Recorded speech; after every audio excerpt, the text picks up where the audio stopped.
नमस्कार दोस्तों, स्वागत है आपका आर के क्लासेस में एनसीईआरटी थ्रू एमसीक्यू में। आज हम लोग लेसन 11 करने वाले हैं, जो कि है नए साम्राज्य और राज्य। इससे पहले कुल 10 लेसन हम लोगों ने कर लिया है। सभी का पीडीएफ टेलीग्राम चैनल पर आपको मिल जाएगा। यदि आपने पहले के लेसन को नहीं देखा है तो उसको ज़रूर देख लें, और इस बात को ज़रूर मान के चलें कि आने वाले जो एग्ज़ाम होंगे बीपीएससी का, उसमें आपको इसी तरह के प्रश्न देखने के लिए मिलेंगे। तो चलिए शुरू करते हैं। कहता है पहला प्रश्न कि हरिसेन निम्नलिखित में से किसका दरबारी कवि था। बहुत आसान सा सवाल है। हरिसेन जो है ये समुद्रगुप्त का दरबारी कवि था। ध्यान रखिएगा, हरिसेन समुद्रगुप्त का दरबारी कवि था। अगला प्रश्न देखिए क्या है कि इलाहाबाद का अशोक स्तंभ अभिलेख निम्नलिखित में से किसका या किसके काल के बारे में सूचना प्रदान करता है। ऑप्शन देख रहे हैं आप, चंद्रगुप्त मौर्य, चंद्रगुप्त प्रथम, चंद्रगुप्त द्वितीय, समुद्रगुप्त। तो ध्यान रखना है, इलाहाबाद का जो अशोक स्तंभ है वो हमें समुद्रगुप्त के बारे में जानकारी देता है। इस पर समुद्रगुप्त के दरबारी कवि हरिसेन ने संस्कृत भाषा में प्रशंसात्मक वर्णन प्रस्तुत किया है। इसे लगभग 1700 वर्ष पूर्व लिखा गया था। इसे ही प्रयाग प्रशस्ति या समुद्रगुप्त की प्रशस्ति कहा गया है। तो ध्यान रखना है, सवाल हमसे पूछ सकता है कि प्रयाग प्रशस्ति किस शासक से संबंधित है, समुद्रगुप्त से। आगे कहता है कि प्रशस्ति का अर्थ प्रशंसा होता है। इसमें उसकी विजयों का वर्णन है। इसमें उसे ईश्वर के बराबर बताया गया है। इसमें समुद्रगुप्त की योद्धा और उत्कृष्ट कवि के रूप में भी प्रशंसा की गई है। आगे कहता है समुद्रगुप्त एक संगीत प्रेमी राजा था। वह वीणा भी बजाता था। उसके इस गुण को सिक्कों पर भी दिखाया गया है। सवाल अगर आपसे पूछ ले कि किस शासक को सिक्कों पर वीणा बजाते हुए दिखाया गया है, तो समुद्रगुप्त को।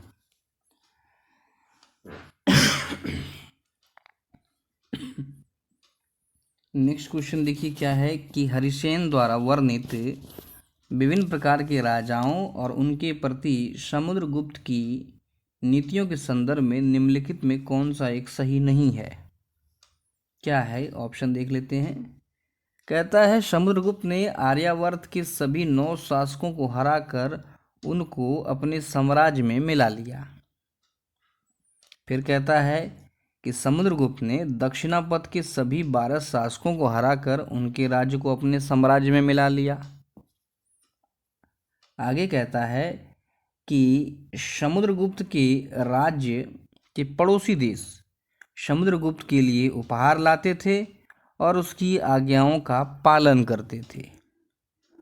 और ऑप्शन नंबर डी है कि बाहरी राज्यों ने समुद्रगुप्त की अधीनता स्वीकार की और अपनी पुत्रियों का विवाह उससे कर दिया।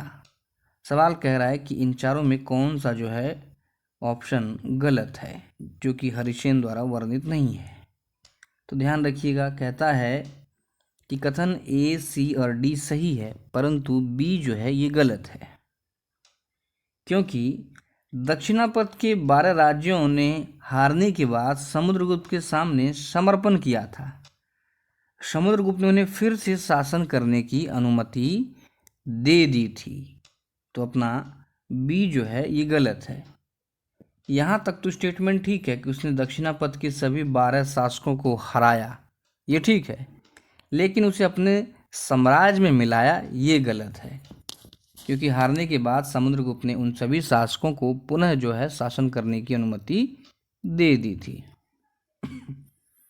नेक्स्ट क्वेश्चन देखते हैं क्या है।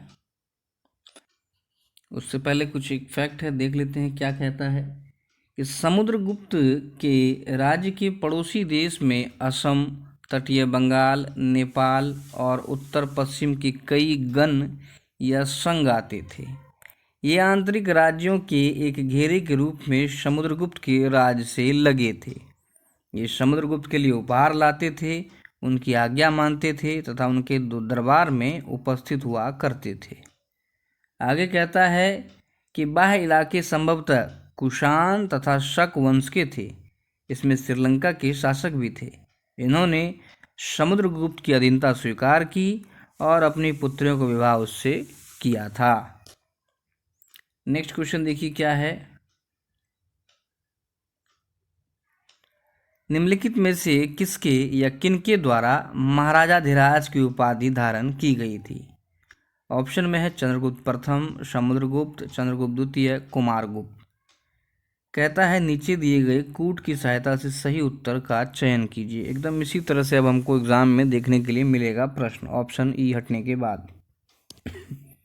तो ध्यान रखिए, महाराजाधिराज की उपाधि धारण की थी ऑप्शन बी अर्थात चंद्रगुप्त प्रथम एवं समुद्रगुप्त ने। ध्यान रखना है। कहता है कि समुद्रगुप्त और उसके पिता चंद्रगुप्त प्रथम ने ही महाराजाधिराज की उपाधि धारण की थी। समुद्रगुप्त के दादा और परदादा का उल्लेख महाराजा के रूप में ही मिलता है, ना कि महाराजाधिराज के रूप में।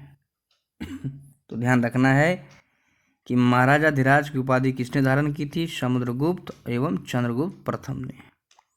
आगे कहता है कि समुद्रगुप्त की मां कुमार देवी थी, जो लिच्छवी गण की थी। ध्यान रखिएगा। नेक्स्ट क्वेश्चन देखिए क्या है कि शक विजेता निम्नलिखित में से किसे कहा जाता है? शक विजेता। ऑप्शन है चंद्रगुप्त प्रथम, चंद्रगुप्त द्वितीय, समुद्रगुप्त, कुमार गुप्त। तो ध्यान रखना है, शक विजेता जो है ये चंद्रगुप्त द्वितीय को कहा जाता है। चंद्रगुप्त द्वितीय को शक विजेता कहा जाता है। उसने पश्चिमी भारत में सैन्य अभियान करके अंतिम शक शासक रुद्र सिंह तृतीय को परास्त किया। इस विजय के उपलक्ष्य में मालवा क्षेत्र में व्याघ्र शैली के चांदी के सिक्के चलवाए। ये सिक्के उसी शक पर विजय के सूचक हैं। 2-3 सवाल यहाँ से और बन सकता है। पहला सवाल तो यही था कि शक विजेता किसे कहा जाता है? चंद्रगुप्त द्वितीय को। सवाल आपसे पूछ सकता है कि अंतिम शक शासक कौन था? रुद्र सिंह तृतीय। ध्यान रखिएगा। फिर आपसे पूछ सकता है कि मालवा के क्षेत्र में व्याघ्र शैली के चांदी के सिक्के किसने चलाए थे? चंद्रगुप्त द्वितीय ने। नेक्स्ट क्वेश्चन देखिए क्या है। कालिदास निम्नलिखित में से किसके दरबार में रहते थे? आसान सा क्वेश्चन है, तो ध्यान रखिए चंद्रगुप्त द्वितीय।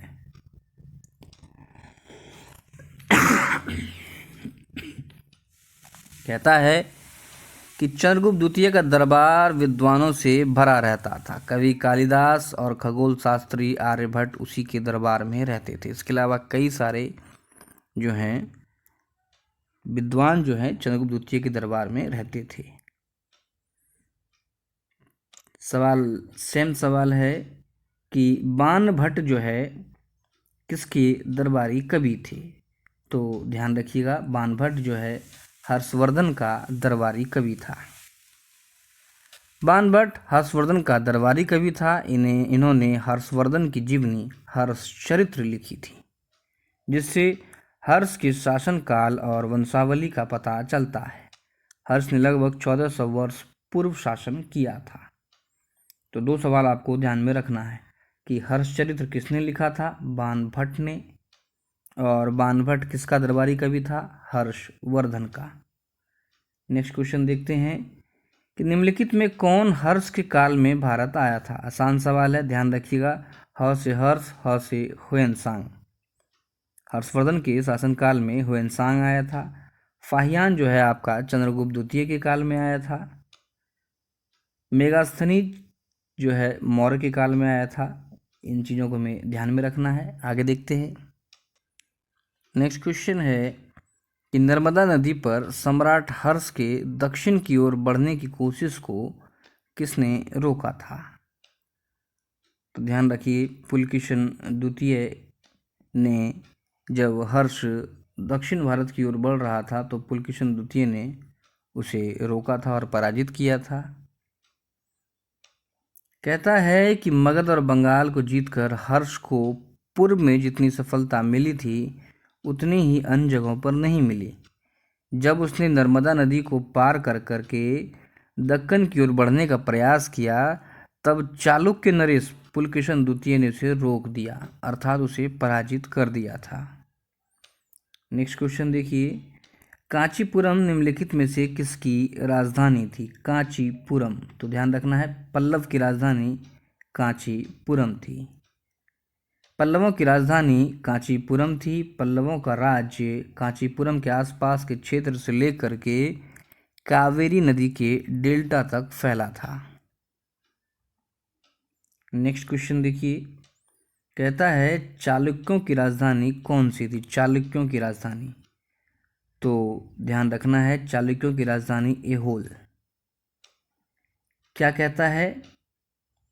चालुक्यों की पहली राजधानी ऐहोल, जो एक प्रमुख व्यापारिक केंद्र था, धीरे धीरे यह एक धार्मिक केंद्र भी बन गया, जहाँ कई मंदिर थे।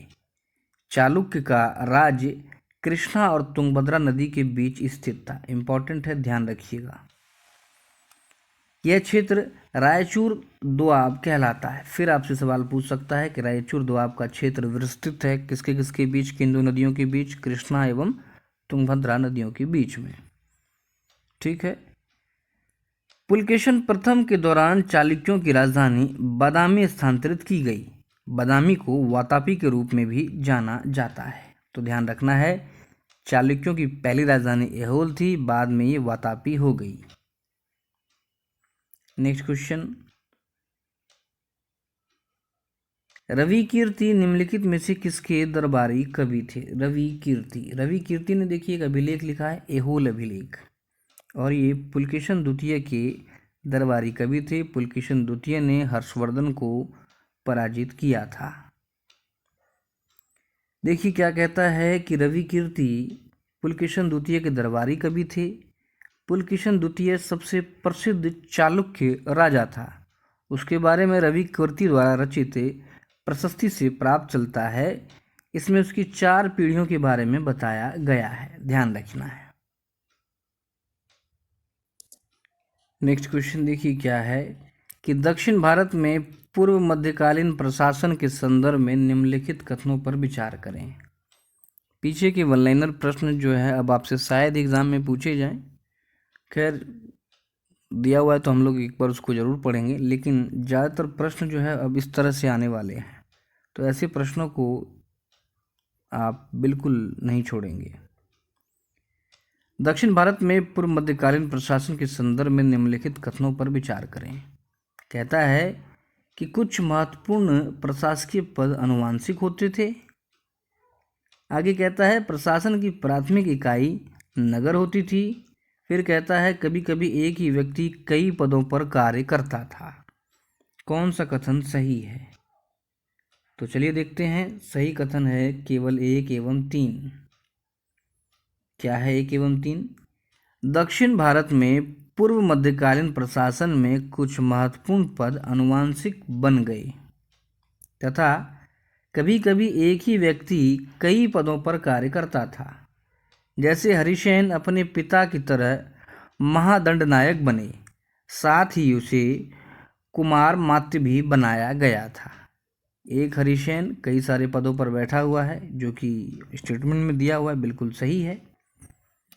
आगे कहता है प्रशासन की प्राथमिक इकाई गांव होता था, ना कि नगर, ध्यान रखिएगा। फिर कहता है कि कभी कभी एक ही व्यक्ति कई महत्वपूर्ण पदों पर कार्य करता था। जैसे हरिसेन जो है महादंडनायक, कुमार मात्य होने के साथ साथ संधि विग्रहक भी थे। तो इस तरह से पूर्व मध्यकालीन प्रशासन के बारे में हमें ये चीज़ें को ध्यान में रखना है। प्रशासन की इकाई गांव होती थी, ना कि नगर। कुछ पद वंशानुगत थे और कभी कभी एक ही व्यक्ति कई सारे पदों को हैंडल करता था। नेक्स्ट क्वेश्चन देखिए, सूची 1 को सूची 2 से मिलाना है। एक तरफ है नगर श्रेष्ठी, सार्थवाह, प्रथम कुलिक, कायस्थ। फिर है व्यापारियों का काफिला, लिपिकों का प्रधान, मुख्य बैंकर, मुख्य सलाहकार। देखते हैं इसका सही जवाब क्या होगा। नगर श्रेष्ठी, मुख्य बैंकर, या शहर का व्यापारी होता था। ध्यान रखिएगा, मुख्य बैंकर या शहर का व्यापारी को क्या कहते थे? नगर श्रेष्ठी। व्यापारियों के काफिले का जो नेता होता था उसे सारथवाह कहते थे। ध्यान रखिएगा, व्यापारियों के काफिले को जो लीड करता था उसे सारथवाह कहा जाता था। आगे कहता है कि प्रथम कुलिक मुख्य शिल्पकार तथा कायस्थ लिपिकों के प्रधान होते थे। आगे कहता है कि इन सभी का दक्षिण भारत में पूर्व मध्यकाल में स्थानीय प्रशासन में बहुत बोलबाला रहता था। तो इस तरह से इसको हम लोग अब मैच कर सकते हैं। नगर सृष्टि के बारे में हम लोगों ने पढ़ा कि मुख्य बैंकर, सारथवा व्यापारियों के काफिले का नेता, प्रथम कुलिक जो है ये हो गया आपका लिपिकों का प्रधान, कायस्थ मुख्य शिल्पकार। चलिए आगे देखते हैं। कहता है कि पूर्व मध्यकालीन सामंतों के संदर्भ में निम्नलिखित कथनों पर विचार कीजिए। सामंतों के बारे में कह रहा है। कथन है कि इनकी अपनी सेना होती थी तथा आवश्यकता पड़ने पर ये राजा को सहायता देते थे। आगे कहता है कि इन्हें कोई नियमित जो है वेतन नहीं दिया जाता था सामंतों को। जहाँ शासक दुर्बल होते थे यहाँ ये स्वतंत्र रहने का प्रयास करते थे। कौन सा कथन सामंतों के बारे में सही है? तो ध्यान रखिएगा ऑप्शन नंबर डी, उपर्युक्त सभी कथन जो है सही है। कहता है पूर्व मध्यकाल में सामंतों को नियमित वेतन नहीं दिया जाता था, इसके बदले में इन्हें जो है भूमि दान दिया जाता था और दी गई भूमि से ये टैक्स वसूलते थे, जिससे वे सेना तथा घोड़े की देखभाल करते थे। साथ ही वे इससे युद्ध में हथियार जुटाते थे। नेक्स्ट क्वेश्चन देखते हैं क्या है। बहुत अच्छा सवाल है कि दक्षिण भारत के राज्यों की विभिन्न स्थानीय सभाओं के संदर्भ में निम्नलिखित में कौन सा सुमेलित है? देखते हैं। सभा, ब्राह्मण भूस्वामियों का संगठन। उर, ग्राम सभा। नगरम, शिल्पकारों का संगठन। कहता है नीचे दिए गए कूट का सही प्रयोग करके उत्तर चुने। तो ध्यान रखना है सही उत्तर ऑप्शन नंबर सी है, केवल 1 एवं 2। अर्थात सभा जो है ब्राह्मण भूस्वामियों का संगठन हुआ करता था और उर जो है ये ग्राम सभा था। देखिए कहता है कि पल्लव अभिलेख में कई स्थानीय सभाओं की चर्चा मिलती है। इनमें से एक था ब्राह्मण भूस्वामियों का संगठन, जिसे सभा कहते थे। ये सभाएं उप समितियों के जरिए सिंचाई, खेतीबाड़ी से जुड़े विभिन्न काम जैसे कि सड़क निर्माण, स्थानीय मंदिरों की देखरेख आदि का काम करती थी।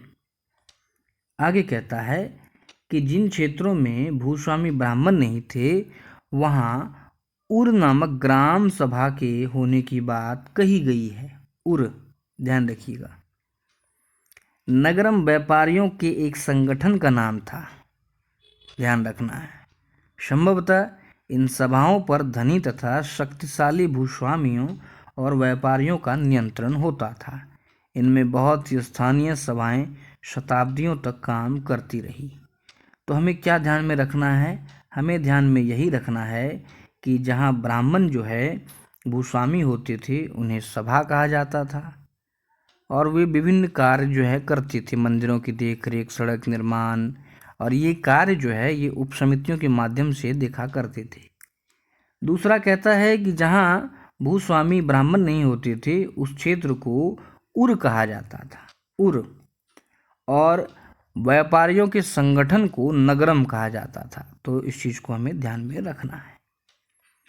नेक्स्ट क्वेश्चन आसान क्वेश्चन है। अभिज्ञान शकुंतलम किसकी प्रसिद्ध नाटक है? तो कालिदास की है, ध्यान रखिएगा। कालिदास का सबसे प्रसिद्ध नाटक अभिज्ञान शकुंतलम दुष्यंत नामक एक राजा और शकुंतला नाम की एक युवती के प्रेम की कहानी है। नेक्स्ट क्वेश्चन देखिए। कालिदास के नाटक की विशेषताओं के संदर्भ में निम्नलिखित कथनों पर विचार करें। क्या है कथन? कालिदास अपने नाटकों में राज दरबार के जीवन चित्रण के लिए प्रसिद्ध है। फिर कहते हैं कि कालिदास के नाटकों की रोचक विशेषता यह है कि इन नाटकों में राजा और अधिकांश ब्राह्मणों को प्राकृत बोलते हुए जबकि अन्य लोग तथा महिलाओं को संस्कृत बोलते हुए दिखाया गया है। दो स्टेटमेंट हमें कालिदास के नाटक के बारे में बताया गया है, कौन सा कह रहा है सही है? ऑप्शन ए नंबर सही है। कालिदास अपने नाटक में राज दरबार के जीवन चित्रण के लिए प्रसिद्ध है। ध्यान रखिएगा, इन नाटकों में एक रोचक बात यह है कि राजा और अधिकांश ब्राह्मणों को संस्कृत बोलते हुए दिखाया गया है जबकि अन्य लोग तथा महिलाओं को प्राकृत बोलते हुए दिखाया गया है, इसलिए कथन 2 जो है आपका गलत हो गया है। नेक्स्ट क्वेश्चन देखिए क्या है। इस्लाम के संदर्भ में निम्नलिखित कथनों पर विचार करें। पैगंबर मोहम्मद ने अरब में इस्लाम नामक एक नए धर्म की शुरुआत की थी। फिर कहता है अगले 100 सालों के दौरान इस्लाम उत्तरी अफ्रीका, स्पेन, ईरान और भारत में फैल गया। नेक्स्ट है कि अरब नाविक जो इस महाद्वीप की तटीय बस्तियों से पहले से ही परिचित थे अब अपने साथ इस नए धर्म को भी ले आए। कौन सा कथन इस्लाम के बारे में कह रहा है सही है? तो 1, 2, 3 उपर्युक्त सभी कथन सही है। क्या कहता है देखते हैं। पैगंबर मोहम्मद द्वारा इस्लाम नामक एक नए धर्म की शुरुआत की गई, लगभग 1400 वर्ष पूर्व की गई थी, जो 100 सालों के दौरान उत्तरी अफ्रीका, स्पेन, ईरान और भारत में फैल गया। अरब व्यापारी तथा नाविकों ने भारत और यूरोप के बीच समुद्री व्यापार बढ़ाने में महत्वपूर्ण भूमिका निभाई थी, अतः वे इस उपमहाद्वीप की तटीय बस्ती से पहले ही परिचित थे। इसी आवागमन के क्रम में वे अपने साथ इस नए धर्म को भी ले आए थे। तो हमारा लेसन 11 जो है समाप्त हो गया। अगला हम लोग पढ़ेंगे इमारतें, चित्र तथा किताबें। अच्छे इसमें से क्वेश्चन निकलेंगे। उम्मीद है आपको ये अच्छा लगा होगा। इसका PDF आपको टेलीग्राम चैनल पर मिल जाएगा, लिंक डिस्क्रिप्शन में दिया हुआ है, ज्वाइन कर लें। वीडियो को अधिक से अधिक शेयर करें, नए हैं तो चैनल को सब्सक्राइब करें। जल्दी मिलते हैं अगले लेक्चर में, तब तक के लिए जय हिंद।